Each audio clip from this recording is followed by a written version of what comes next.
Mana hozir Rojihiy masjidida hojilarimizga mana joylar tayyorlanib, izdihomlar inshaalloh mana sohibi ehsonlar tomonidan ehsonlar tarqatilyapti.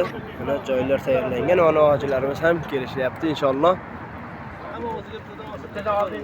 Mana hojilarimizga ehson tarqatilyapti. Mana yana taomlarimiz inshaalloh mana. Barakalloh, barakalloh. Alloh ehsonlarni dargohida qabul qilsin.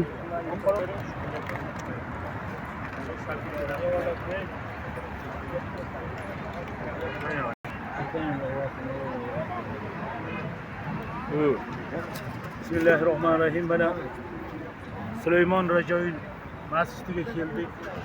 İşte shom namozlarimizni o'qidik, 2 rakat namoz o'qidik. Rahmat shu yerlarga bizni yetkazdirib kelgan yuksak kompaniyasiga va shu yerda xizmat qilib turganlarga, shu yerda mana shu yerda ovqat yeb, taom yeb turganlarga hammasiga ming rahmat aytamiz. Qilgan ibodatlarimizni dargohida Xudo qabul qilsin. Yana shu yerlarga ko'p kelishini Xudo nasib qilsin.